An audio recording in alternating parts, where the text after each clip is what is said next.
Hello and welcome to livealittlehigher.com. In this week's Torah portion, Vayishlach, we see that Jacob is leaving the house of his father-in-law Laban, and he's taking with him his 4 wives and his children and all the riches that he has amassed by working by his father-in-law, and he's heading back to the land of Israel. He's coming home.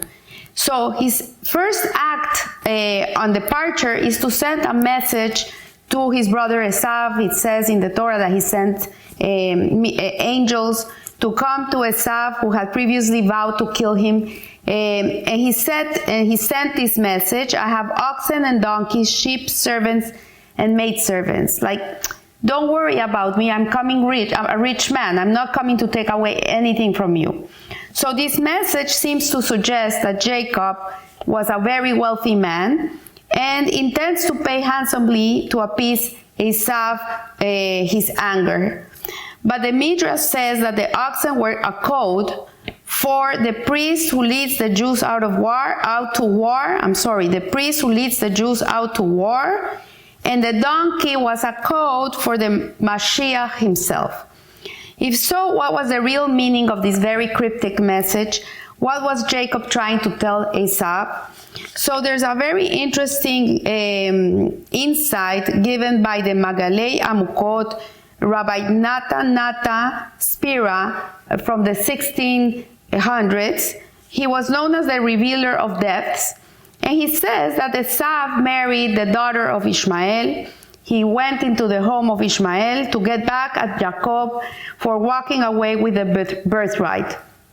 By marrying a daughter of Ishmael, who actually was his uncle, he was the half-brother of Isaac, he thought he would be able to attack Jacob from 2 different angles. So one of the angles is from one side, he would attack him with his own negative influence, known as the ox. And the second angle is the angle in which he would attack him with the negative influence from his uncle Ishmael, and this is known as the donkey. So what happened?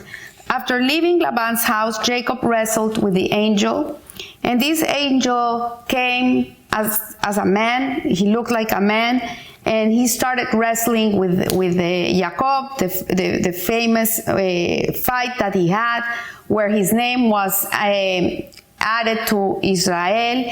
And from here we see in the Torah portion, every time that they mention Jacob, it means that it's a person that's wrestling. And when they name him Israel in the Torah portion, this means that he was victorious. So he's wrestled with this guardian angel of his brother Esav. Actually, he was his guardian angel. And one opinion is that the angel appeared to Jacob as a pagan idol worshiper. It looked like a very bad person. While a second opinion says that the angel appeared as a Talmud scholar. So what does this mean? Was this angel a personification of evil, or was it a personification of goodness? So Rabbi Abraham of Sokochov, the father of the Shem Mishmuel, explains that these are 2 different kinds of Yetzer Hara, or evil inclination. None of them are good. Not the idol worshiper, and the Torah scholar. None of them are good. The idol worshiper represents the power of the evil inclination to draw us into lustful thoughts and actions. So the idol worshiper is the one that tries to lure your Yetzer Hatov into doing bad things, and on account of the physical pleasure associated with them. The Talmudic scholar represents the power of the evil inclination to seduce us with arguments which appear on the surface to be sound, but which are really spacious. In so doing, the evil inclination comes in the guise of a Talmudic sage to tell us that a given behavior is really isn't really that bad, or that it's even a mitzvah, while in reality it's just another transgression. So what he's saying here is that there's things, human beings, we have the capacity to try to make everything look good, to try to rationalize why something would be good. You see, people would tell you, for example, oh, but you don't have to walk on Shabbat. You're in the 21st century. When they gave us these laws, there were no cars. So how do you know? And you could rationalize it and say, yeah, it's true. A car is not the same as turning on a fire. Maybe I could leave it on all night and just jump in and drive. And you could rationalize all these things and make them seem as if they're good. So these are two sides which the Magalei Amukot referred to when he said that Esav wanted to attack Jacob from two angles. The idol worshiper wants to attack a person's heart by getting him addicted to lust from which he finds it difficult to free himself.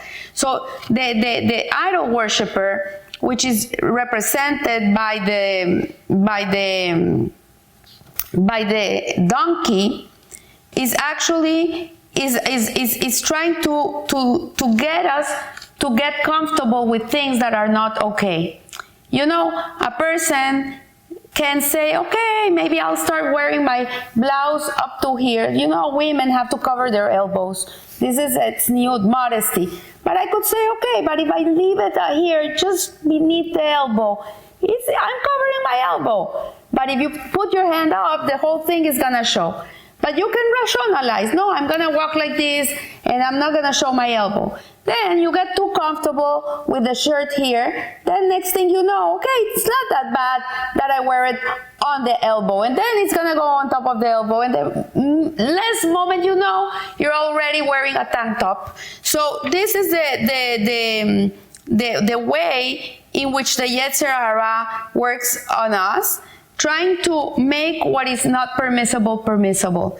So, and then you see that the donkey is always laboring under a load. And this is what it means here, that we get addicted to the lust and the pleasures of the world that are forbidden for a Jew. And the Talmudic scholar attacks a person's head, convincing him that good is bad, and vice versa, like an ox who does know his owner. So one is gonna make you fall into all the vices of the world, gluttony, lust of the body, pleasures of the body. The other one, the Talmudic scholar, is going to attack the head. It's going to attack your perception of things. So Esav wished to attack Jacob in both ways, in the heart, like the donkey that's carrying that load and it doesn't even feel it, and in the head like the ox, but he wasn't successful. The Shem Mishmoel says that the Jewish people will ultimately be saved from the evil inclination by Mashiach and Joseph. We know that there's actually two Mashiachs that will come. One is Mashiach ben Yosef, and this Mashiach is going to come to fight a war. He's going to come to fight a war. We don't know if it's a physical war. Is it a spiritual war? We see right now we're fighting both. We're fighting a spiritual war. We're fighting an existential war, the Jewish people from every side of the world. And this is Mashiach ben Yosef that's going to come and help us fight this war. And then once this war has been won, then Mashiach ben David will come. So Mashiach ben Yosef is called the head of the tribes, while David, composer of the Psalms, is the heart, it's the emotions. Together they will cleanse the minds and hearts of the Jewish people and redeem them from their evil inclination. Both the Mashiach ben Yosef and the Mashiach ben David exist in every generation.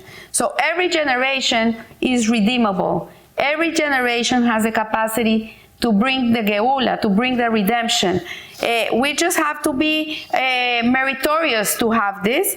Actually, the ultimate, even if we never become meritorious, there's a 6,000 year limit to this.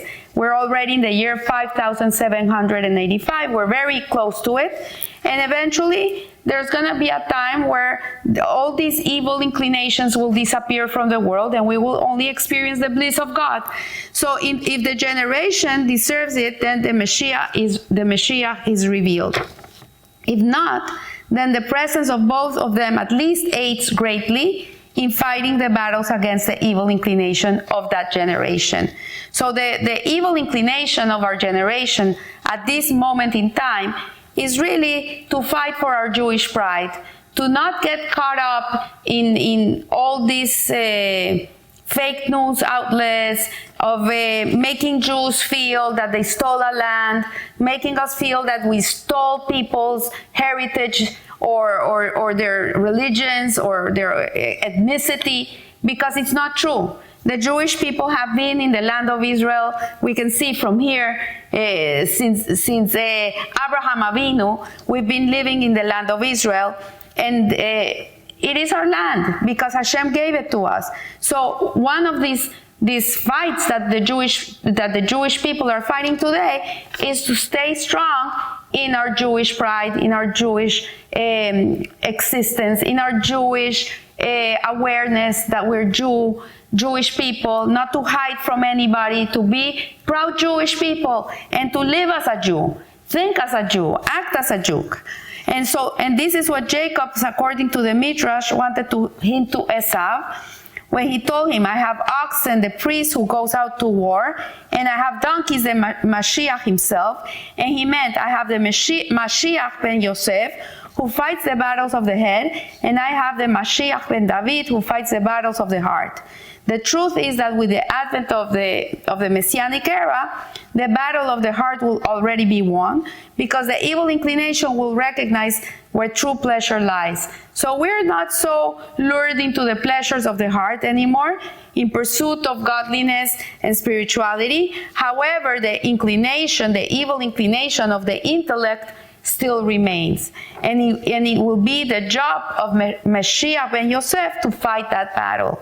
So there's no point in attacking me, said Jacob. There's no point that you're going to come and attack me. Even if you're coming from both angles, he said to the angel, your weapons are not capable of affecting me and my descendants, and you yourself should join us in serving God. So what it means is that at the end of days, all the other nations will come to recognize Hashem as the one and true God, that there's nobody else but God. God is the only reality that there's in the world. There's nothing more but Him. And it's going to come a moment in time where the whole world will come to realize this and will come to join forces with the Jewish people in receiving the coming of Mashiach with the revelation of God in this world. So I want to wish you a blessed week, and remember, live a little higher. Thank you.